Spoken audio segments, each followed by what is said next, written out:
من الشيطان الرجيم بسم الله الرحمن الرحيم إن الله وملائكته يصلون على النبي يا أيها الذين آمنوا صلوا عليه وسلموا تسليما اللهم صل على محمد وعلى آل محمد كما صليت على إبراهيم وعلى آل إبراهيم إنك حميد مجيد اللهم بارك على محمد وعلى آل محمد كما باركت على إبراهيم وعلى آل إبراهيم إنك حميد مجيد. برادرای محترم، ما در موضوع حج 4 درس انشاءالله خدمت شما تقدیم خواهد کردم. عنوانش براتون میگم منتها در 4 هفته. موضوع اولی که در حج فهمیدن از او درست و مهم است، بسیار ضروری است برای انسان. هدف از حج رفتن، چی اهدافی داریم و چرا به حج میریم، این تحت عنوان یک سفر توحید نامش مانده. نام سفر توحید، سفر حج. درس دوم درباره است که مثلا وقتی که یک کس حج میکنه، بازی که هدف خدا شناخت، از خود سوال بکنه که حج من چه وقت قبول میشه. حاجی باید قبل از اینکه از خانه خود حرکت بکنه، پیش از اینکه که حرکت میکنه باید در وقتی که تصمیم به حج میگیره، پیش از اینکه پیسه خود تحویل بکنه باید بفهمه که من چی بکنم که حج ما قبول شود. طبعا در اونجا 3 موضوعی هست که موضوع اخلاص است، شرط اولش، شرط دومش حلال بودن مال است و سومش مطابقت با طریقه پیغمبر است که طریقه ادای حج و مسائل اخلاقی حج شامل میشه. این درس دوم است که در هفته دوم براتون تقدیم خواهد کردم. درس سومی موضوعی که حج ما چه قسم درست میشه. میرن انسان وقتی که حج میکنه تو نشه که حج بکنه حجش فاسد شوه یا باطل شوه یا از بین بره یا سرش دم بگرده یا چیز و این بخبر باشه.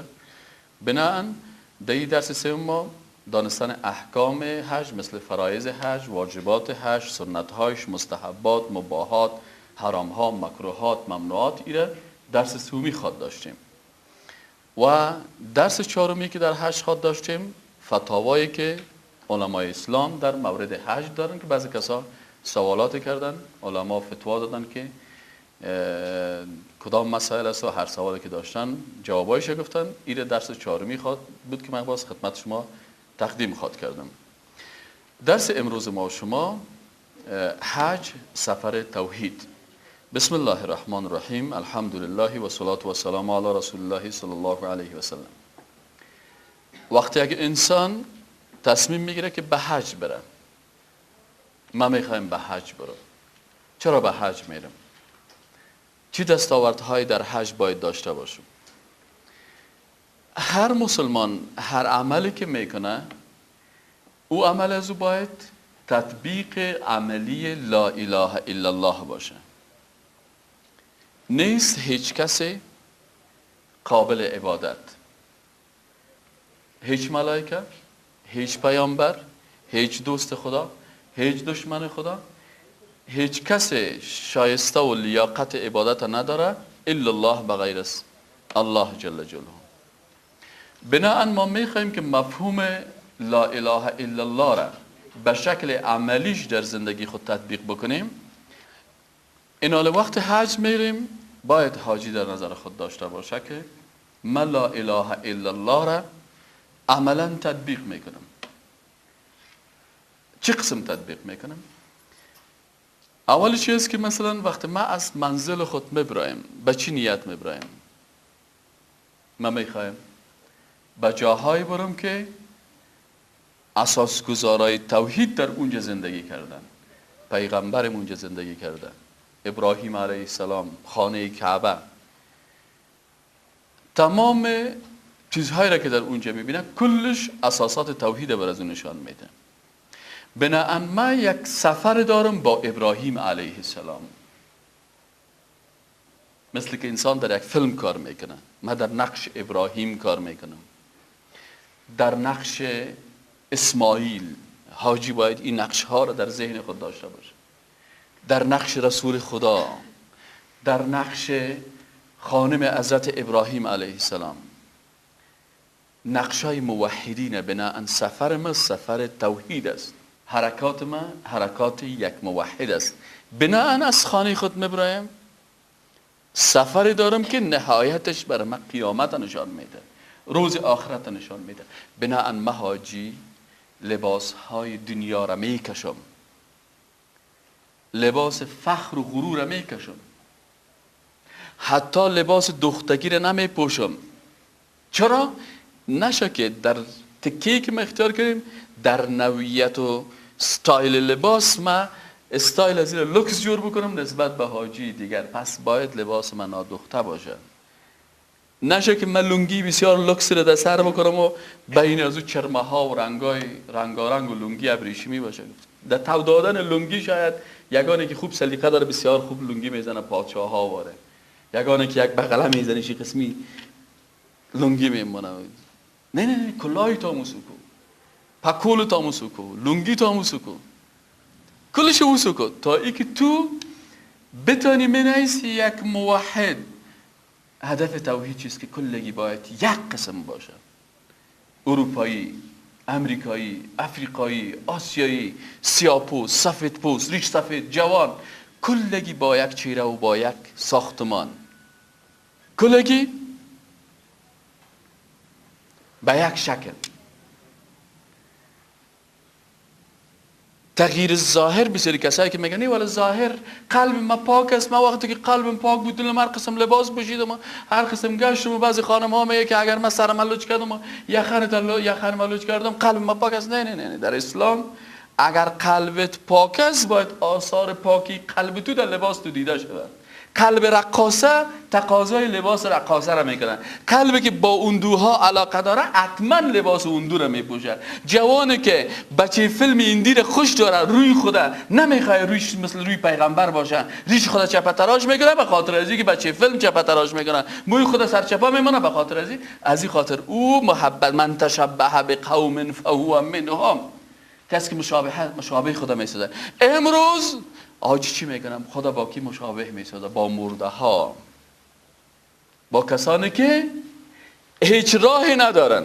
مرده در زندگی هر کس هر طرف لوتک میزنه، اما وقت مرگت که رسید حتی ببینید بسیاری کسا هست نه در زندگی خود میگه که موسیقی غذای روح هست. باز دوادی که میمره جان کندن باز نمیگه که موسیقی غذای روح هست، باز میگه یاسین شریف سر پدر کلانم بخونین. اگر موسیقی غذای روح بود خود سر پدر کلان دوادی مردنش خواندن گلنار بیگم چالان که ببینیم چطور خیزا میتشه باز اونجا.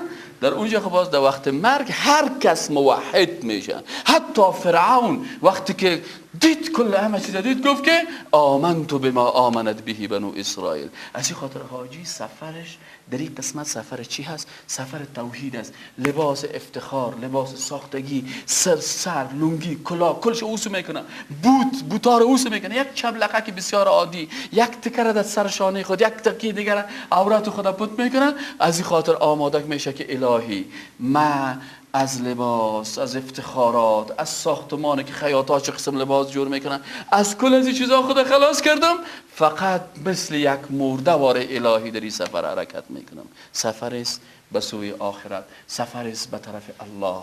یا الهی ما امریکایی، ما اروپایی، ما پیسدار، ما تجار، همه چیز فراموش کردیم.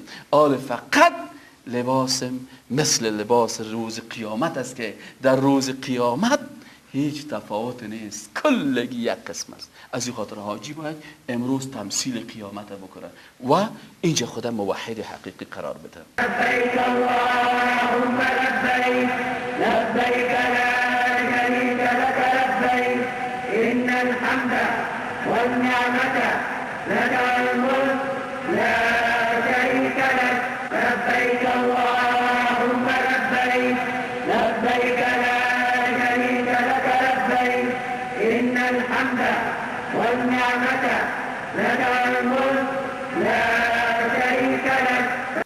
بناهن آجی در آغاز حرکت خود با لباس احرام به خاطر نیت ای که من یک موحد هستم، کلگی کلکم من آدم و آدم من تراب، کلتون از آدم هستیم، کل ما از اولادای آدم علیه السلام. اگر سیاه پوست است، اگر سفید پوست است، اگر زرد پوست است، اگر چاق است، اگر لاغر است، اگر فقیر است، اگر غنی است، کلگی یک لباس میپوشند. از این خاطر اینمی یک پارچگی لباس به یک پارچگی امت اسلام دلالت میکنه. توحید لباس به توحید امت اسلام دلالت میکنه، تا ای که تو منیست یک انسان موحد یک قسم لباس بپوش و یک قسم به اطراف کعبه حرکت بکن. باز توحید دیگه که در حج است.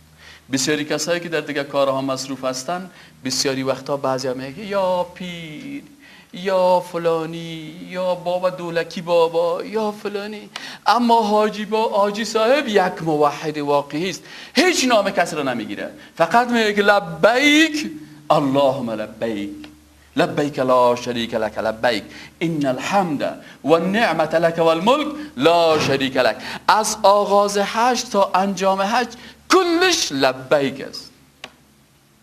نامهای دیگه فراموش میشه. چرا؟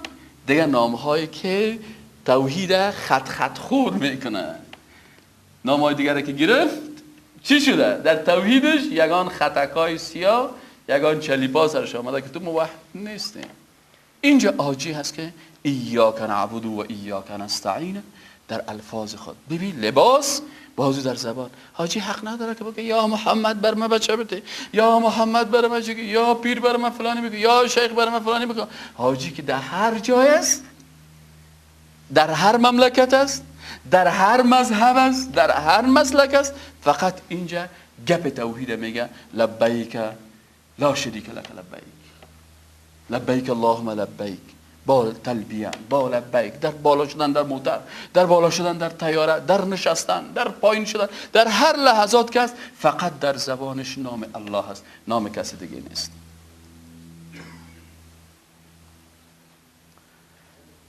وقتی حاجی از خانه خود مبرایه، تمام سفرهایی که داشت، مثلا فرانسه رفتم، ما آلمان رفتم، ما فلانی جای رفتم، ما استرالیا رفتم، ما کانادا رفتم فلانی، کل سفرهایش سفرهای نفسانی بود. به خاطر خود سفر میکرد، به خاطر تجارت سفر میکرد، به خاطر پیسه سفر میکرد، لکن این سفرش سفر توحید است، فقط به نام الله سفر میکرد. آجی حقیقی، اگر آجی حقیقی است به این علت سفر میکنه. قصد سیاحت نداره، قصد دیدن مناطق نداره، قصد سزیر نداره که ما چکر بزنم ساعت تیری بکنم تجارت بکنم، میگه نه، فقط به خاطر ازی که حکم الله تطبیق شوه، فقط که لا اله الا الله را عملا ما در این سفر خود تطبیق بکنم. از این خاطر پیسه خود هم مصرف میکنه به خاطر رضایت الله، مشکلات هم تحمل میکنه به خاطر الله، و آغاز سفرش تا انجام سفرش فقط هدفش توحید است، چیز دیگه نیست. وقتی حاجی به مکه مکرمه میرسه، وقتی به مکه مکرمه میرسه، در اینجا حاجی یاد میکنه که اینجا بلال حبشی یک موحد، دشمنای اسلام ایره میزدن و این میگفت احد احد احد، ما به سرزمین بلال آمدیم، ما باید مثل بلال واره باشیم.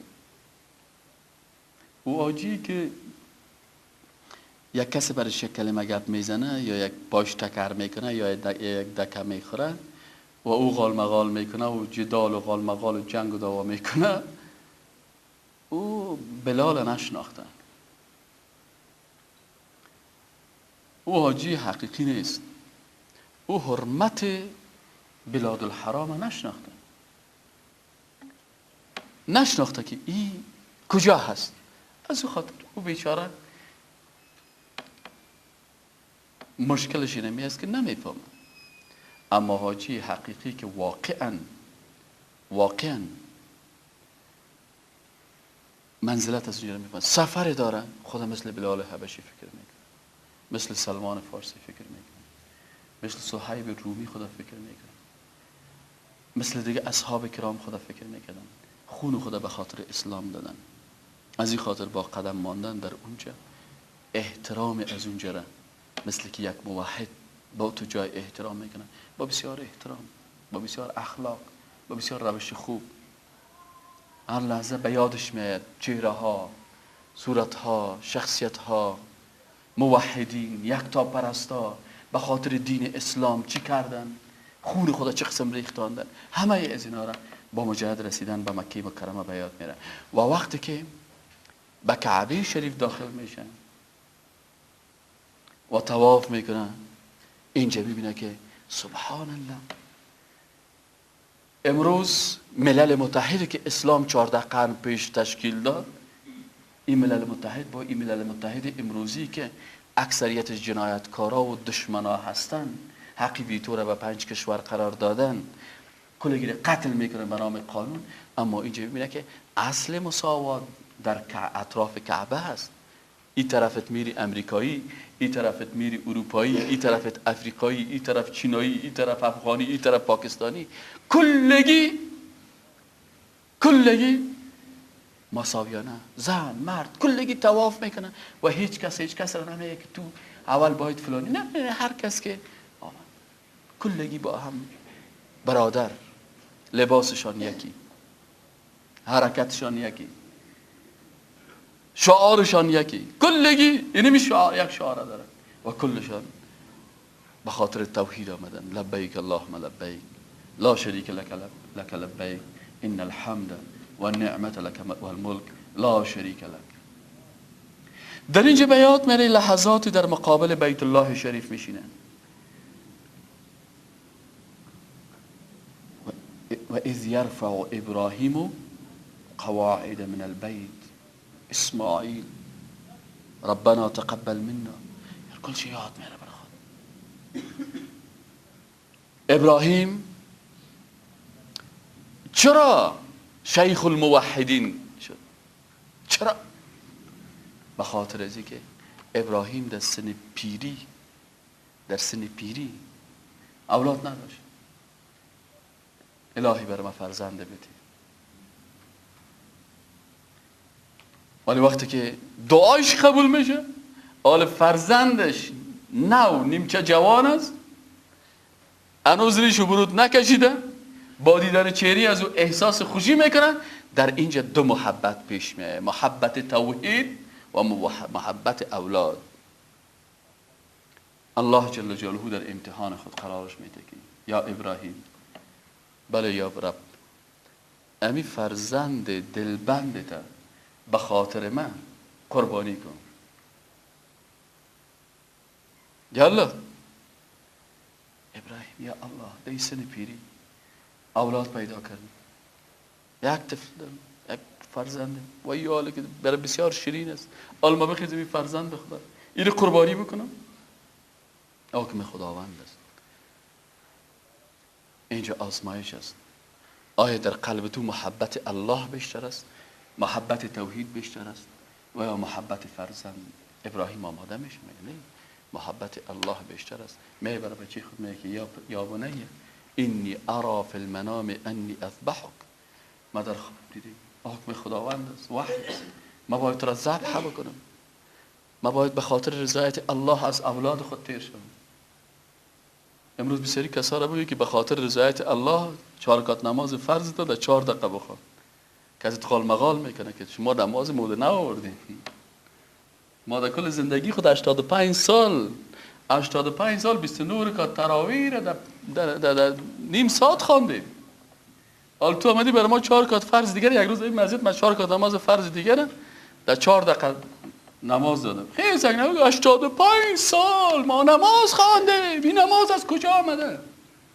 این نمازی که 3 رکوع داشته باشه، این نمازی که حداقل رکوعش عوض 3 دفعه سبحان ربی العظیم 5 دفعه سبحان ربی العظیم.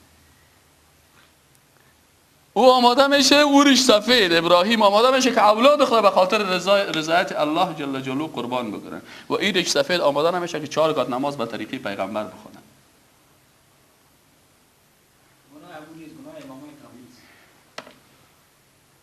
او ریش سفید آماده میشه که از کل چیز تیر شه. او جوان نوبت برای حضرت اسماعیل علیه السلام میرسه. اسماعیل علیه السلام وقتی که میگه، اسماعیل برای چی میگه؟ یا ابت فعل ما تؤمر. سیکو تو جوان از جوان هستی، زندگی داری، میخوای که درس بخونی، تحصیل بکنی، ازدواج بکنی، آینده داشته باشی، لکن تو باید امروز کشته شوی. تمام برنامه ها و پروگرام های اینجا امتحان توحید است. میگه یا ابت فعل ما تؤمر، پدر جان چیزی که امر شدی، نه چیزی که دل خودت میشه. شاید دل توی شوه که تو نکنی این کاره. ستجدونی ان شاء الله من الصابرین. یالا پدر بکن. اسماعیل آماده میشه که به خاطر خداوند خدا قربان بکنه. امروز جوان ما آماده نمیشه که حداقل عروسی خدا عروسی اسلامی بسازن، حداقل چهره خدا چهره اسلامی بسازن، حداقل روی خدا مثل روی پیغمبر بسازن. آماده نمیشن. پس این حالا چی فرق است بین او ابراهیم؟ پس یاجی وقتی که میای میبینه که امو لحظاتی رو در نظر خود میاره که ابراهیم دیوار بالا میکنه و اسماعیل بچه‌ش همراهش کمک میکنه. ربنا تقبل منا، الهی تو قبول بکن. یاجی میگه الهی مرا هم در جمله پیروای ابراهیم و اسماعیل قرار بده. ما کجا؟ اونها کجا؟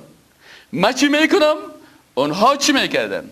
ما هم پیرو امو خطی از اونها را دارم، لکن ما میگم که در امی خط روان هستم و هیچ وقت اون خط روان نیستم. بر زبانت حمد گویا، در دلت پیدا سنم، ای به باطن کافر و ظاهر مسلمانی چیزو. ابراهیم از بچه خود تیر میشه. تجارای افغانستان به خاطر یک مسجد جور کردن از یک لگ افغانی خود تیر نمیشه. به خاطر رضایت خداوند از ساز و رقص و دول تیر نمیشه. حتی کسانی که ما دیده میشدن که از جمله ما هستن، از عوام، من از بیگانگان هرگز ننالم که بر من هر چی کرد آن آشنا کرد. فارغ مدرسه دارالعلوم عربی کابل دیدیم که در دارالعلوم خوانده، لکن در عروسیش رقص است، ساز است، میرقصانه و فتنه و فساد است. و بازم میگم من مسلمان هستم و موحد هستم. شما ببینید که ابراهیم چی میکرد، اسماعیل چی میکرد، و ما حاجی که اونجا میرم و خط ابراهیم و اسماعیل دارم، ما چی میکنیم؟ پس آجی موحد میبینه، تمثیل میکنه ابراهیم و اسماعیل و چشم خود میبینه که بیت را که آباد کردن.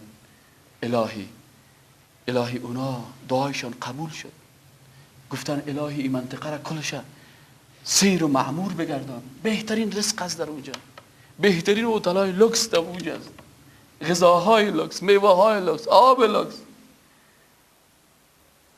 دعای ابراهیم است. الهی دعای مرا هم مثل دعای ابراهیم قبول کن. اینجا سفر حقیقی به حج. نه باز میبینه در بین صفا و مروه، در بین صفا و مروه یاد میکنه از یک زن با ایمان موحد. شوهرش رفت، تنها مانده، طفل خودش در آغوشش است، خودش گرسنه و تشنه هست، آب نیست، طفلش از گشنگی میمره، خودش میمره و سعی میکنه میره از کوی صفا میره به مروه، از مروه پس باز میره، باز میره، باز پس میره، تا ای که آب زمزم خداوند متعال جل جلاله برش جاری میسازه در صحرای خشک. موحد و یکتا پرست، او زن موحده با او طفل موحدش در او صحرای خشک خدا هلاک نکرد. و تو جیبایت از پرس پیسه پر از باز هم از گشنگی میترسی. میبینه تمثیل بکنه از او زن موحد، زن ابراهیم و مادر اسماعیل، مثل از او سعی بین صفا و مروه میکنه، بین دو میل اخضر در بود، بین دو میل آبی وقتی که میرن، حرکتی که پیغمبر خدا کرده مثل رسول خدا حرکت میکنه. رسول الله بر مردم نشان داد که ما در مدینه آمدیم، ما از سفر خسته نیستیم، سر ما مدینه تاثیر منفی نکرده، ما در مدینه خوش هستیم، ما در مدینه با عزت هستیم. اینجاست که آجی وقتی که در اینجا، از این خاطر آجی موحد در بیت الله شریف خسته نمیشه. این آجی هایی که قال مقال مظاهره میکنه که ما را چرا زوزو دل ما را از کعبه بکشین و در وطن ما روان بکنین، این بیچاره از توحید بیخبر است. اما آجی موحد در اونجا اگر 2 ماه دیگه با هنوز خوشحال است که من در کجا هستم. برای حاجی مسلمان موحد مثل که در جنت باشه، احساس خستگی نمیکنه. الهی یک دو روزگار طیاره را تال بدی که من اینجا باشم. شاید به او رئیس قافله بگی خیر اسم را در لیست آخری بگی که من چند نماز دیگه هم در اینجا بخوانم. اما حاجیایی که از توحید بیخبر هستن، ترسم نرسی به کعبه ای اعرابی که این ره که تو میروی به ترکستان است. این راهی که تو میری، یکی تو در پیش خانه خدا در جنجال هستی و در چور هستی و در جنگ هستی تو بیچاره مشکل توحید داری. مشکل اخلاقی از مشکل بی توحیدی میشه. ایگه پود نظرش نیست.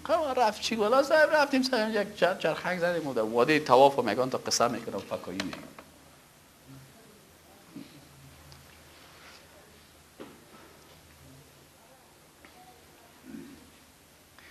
چرا طواف میکنیم؟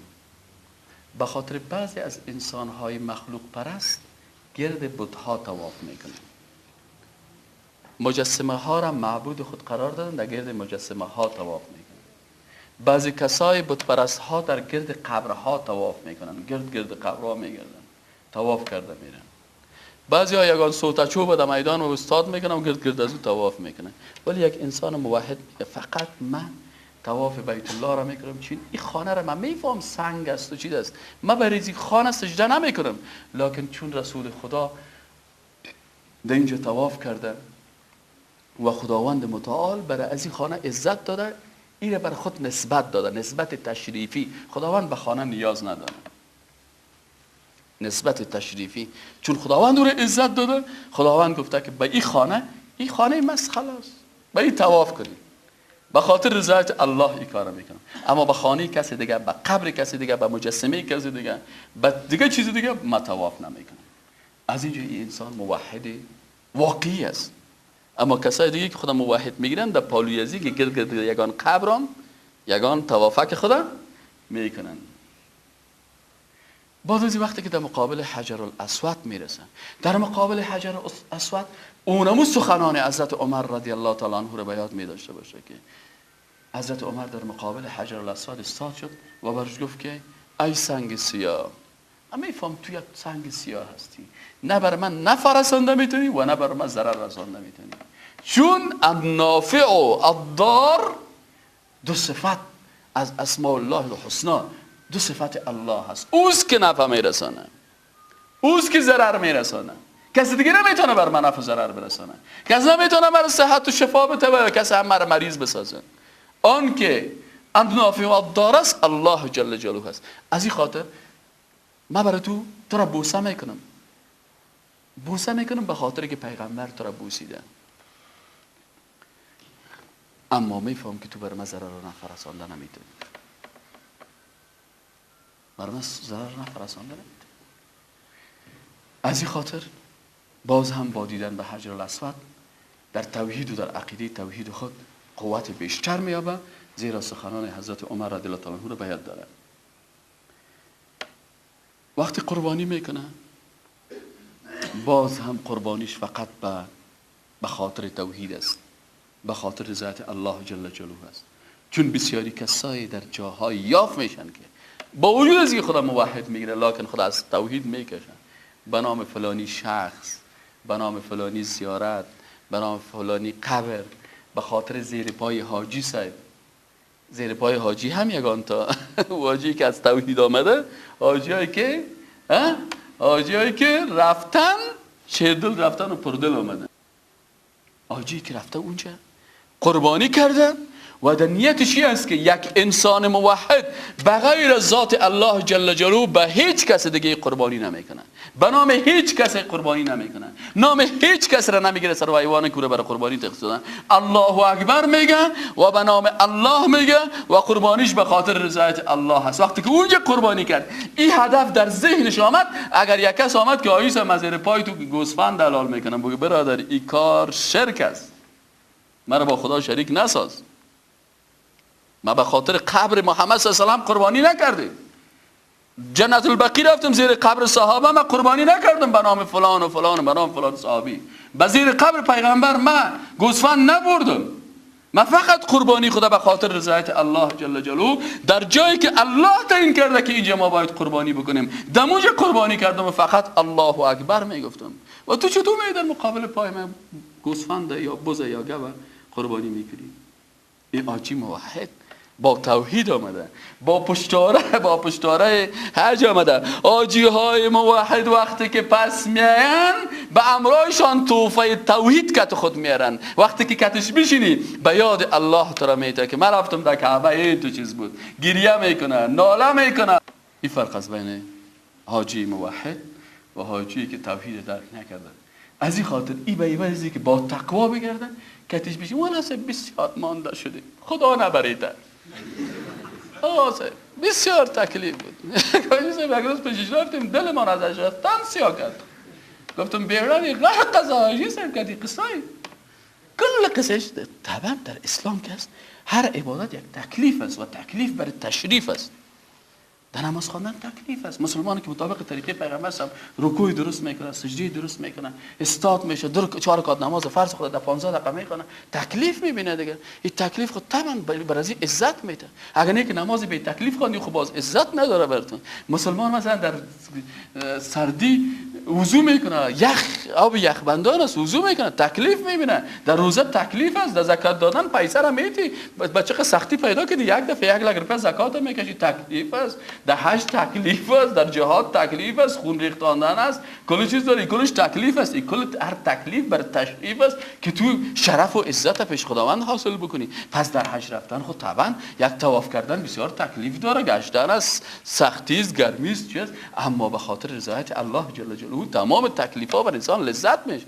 اگر قوت ایمان داشته باشی در تکلیف لذت میبری، چون شرف تو پیش خداوند رتبه بلند میشه. هر قدر که سختی رو ببینی به مو اندازه تو احساس لذت میکنی که واه شکر که به خاطر خدا خونم ریخت، شکر که به خاطر خدا کشته شدم، شکر که به خاطر خدا بندی شدم، شکر که به خاطر رضایت خدا در گوانتانامو هستم، شکر به خاطر خدا که دشمنای خدا مرا در لیست سیاه گرفته. در تکلیفش خوشحال میشی، خوش میشی، چون قوت ایمان برای انسان در تکلیفا لذت میبخشه. از این خاطر مسلمان در قبر هم لذت میبره، احساس خستگی نمیکنه. شهدای اسلام در حالت یک کاکایم است میگه من در جهاد بودم، یک جوان میگه شهید شد در وقت روسا، میگه وقتی که رفتیم سرگریم در حالت در اون لحظه که شهید شده بود انزال شده بود. در وقتی که شهید شده بود در اون وقت شهادت میگه بر از این حورای جنت آمدن میگه ما وقتی که سعی کردیم رفتیم گفتیم بچه‌ام شهادت تا خداوند برات مبارک بکنه. این حالو در وادی مردن هم لذت میبرن، اما انسان بیدین باز لذت نمیبرن. این حاله در وقت قربانی فقط قربانی به خاطر الله، نظر فقط به خاطر الله.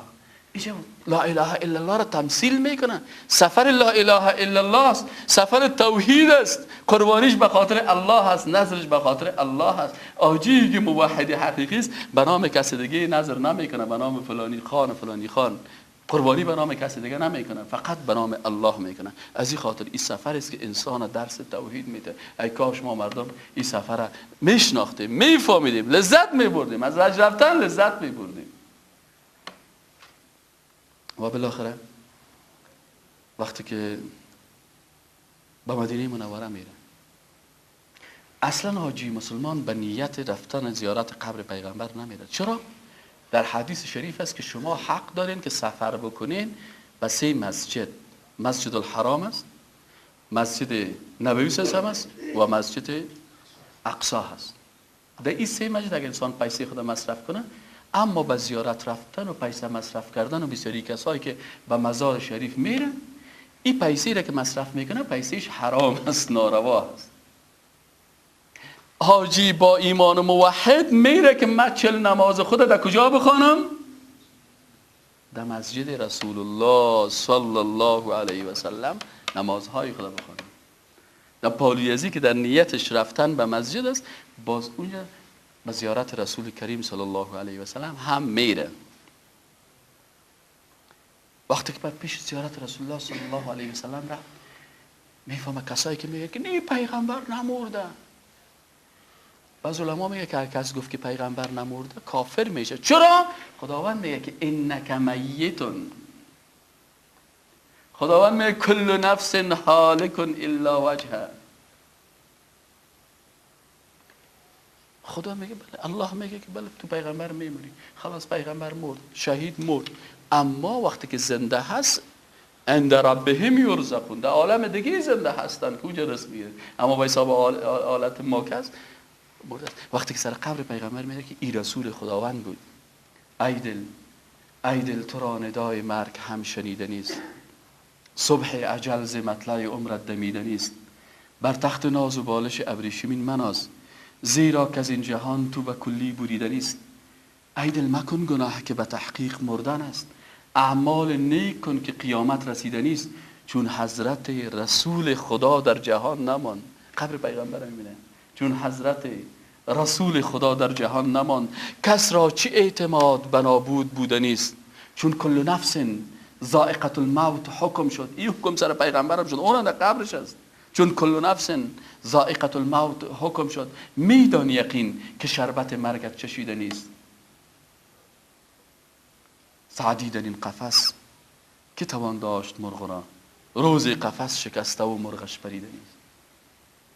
اینجا حاجی موحد قبر پیغمبر صلی الله علیه و سلم میبینه، اما به طرف قبر پیغمبر دست دعا را بالا نمیکنه.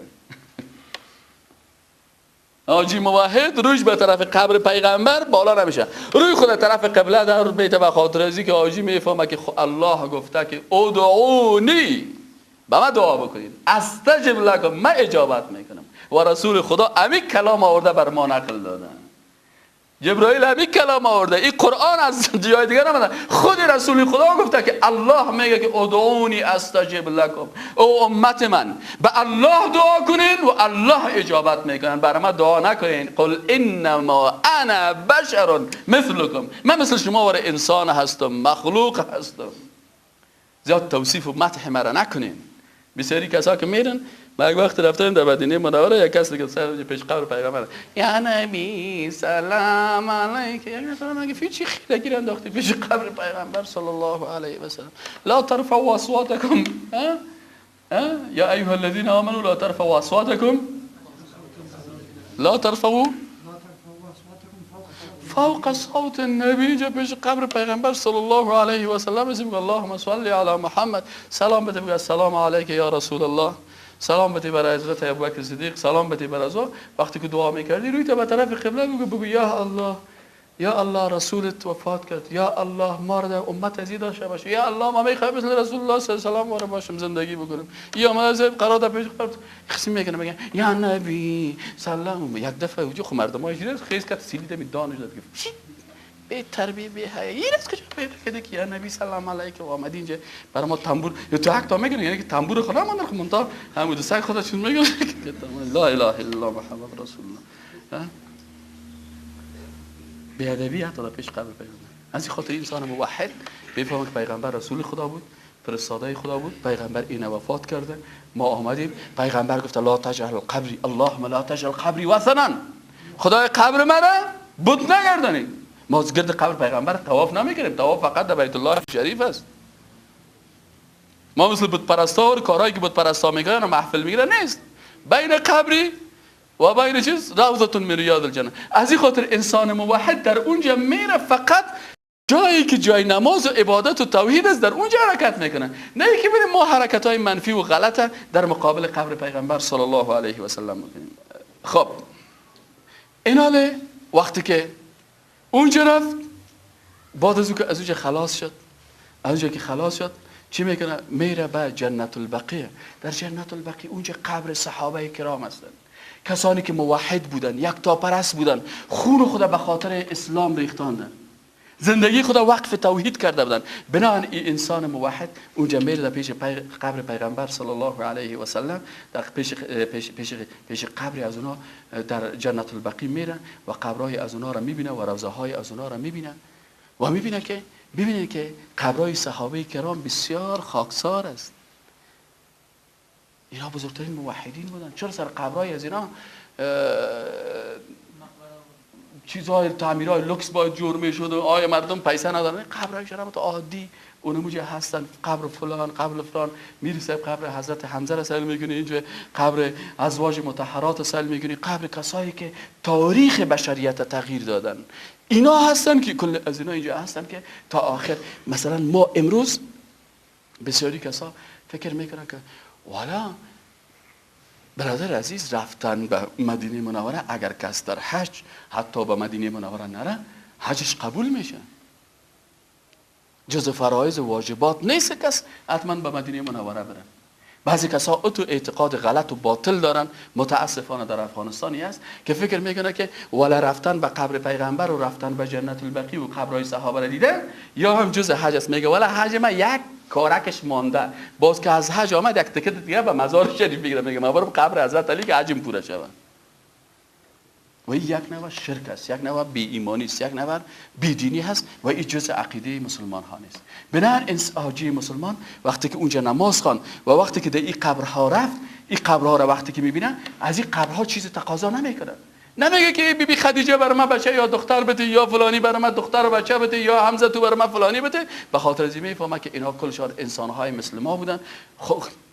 از کی کمک بخوایم؟ از الله جل جلاله کمک بخوایم. اینا را همه از اینا را میبینن و به این شکل اینمی سفر را که سفر توحید است که آغاز کرده بود از خانه خود بالاخره به مدینه منوره ختم میکنن و بالاخره حرکت میکنن و بالاخره این اماکن کل از اینا دیدن. بالاخره این حاجی مسلمان از حج پس که میه من ایس یک سمبول توحید، هر کاری که ضد توحید است او را از او اجتناب میکنن، از خودخواهی ها، از حرکاتی که مثلا او را به شکل ناروا و حرام است، از اینکه مثلا بی اخلاصی، از اینکه خدا نشان بده، از اینکه مرا باید مردم حاجی بگوین، از اینکه مثلا مردم با بخیز افتخار بکنن. نه، یک حاجی موحد با اونمو عقیده توحید دوباره پس به وطن خود میه و الله جل جلاله برای ما و شما توفیق نصیب بکنه که ما گمان خدا به الله خوب بسازیم. چرا در یک حدیث شریف است، حدیث قدسی است که الله جل جلاله میگه که انا عند حسن ظن عبدی بی،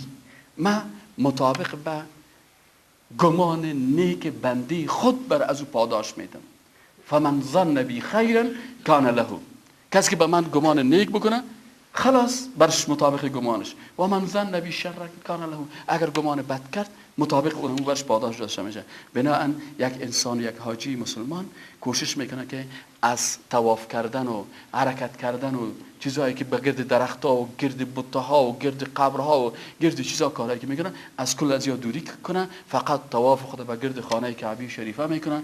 در زبانش همیشه لبیک اللهم لبیک، لبیک لا شریک لک لبیک، ان الحمد والنعمت لك والملك لا شریک لک لبیک. اینا کل از این 24 ساعت در زبان خود گفته میره، از فسق و از سخنان فاسقانه و حرکات فاسقانه و جاهلانه و جنگ و جدال و گپای زشت دوری میکنن. حتی اگر 3 ماه هم در خانه کعبه مون هنوزم خوشحال میباشه که من ایمان الله جل جلاله هستم، من ایمان رسول الله صلی الله علیه و سلم هستم، من در جاهای پاک و مقدس میگردم. شما ببینید پیغمبر صلی الله علیه و سلم از مکه مکرمه حرکت که تا مدینه منوره، در مدینه منوره در هر منطقهش پای پیغمبر مانده شده. حالا بسیاری وقتا میگه فلان نفر پایش در اینجا مانده شده، باید اینجا ما خوب یک تعمیر جور بکنیم. خیلی اونطوری که باشه باید کل عربستان دیگه تعمیرها جور میشه. اما هر جای معلوم است، هر جای چیز. از این خاطر برادرای عزیز وقتی که تصمیم حج گرفتین، مهمترین چیزی است که سفر حج من حیث یک سفر توحید بدارین و ان شاء الله در درس امروز ما در قسمت توحید اینجا خلاص میکنم. فقط درسای 3 درس دیگه که درباره حج خود داشتیم او را باز در اولم براتون گفتم که شرایط قبولی حج کدام یکیست، این هفته آینده براتون درس میدم و هفته بعدی از او باز دانستن احکام و فرایض و واجبات و سنن و مستحبات و مباحات و حرام ها و مکروهات و ممنوعات حج است. او باز درس دیگه خواهد بود و درس 4 ما شما فتاوایی که درباره حج است. سبحان ربک رب العزت عما یصفون و سلام علی المرسلین و الحمد لله رب العالمین. الهی پروردگارا همیشه ما را نیت مخلصانه بدی که فقط نام الله در زبان ما باشه، به یاد الله باشیم، هر عمل ما به خاطر تطبیق کلمه لا اله الا الله محمد رسول الله باشه و الهی آخرین کلمه که از زبان ما خارج میشه او را کلمه لا اله الا الله محمد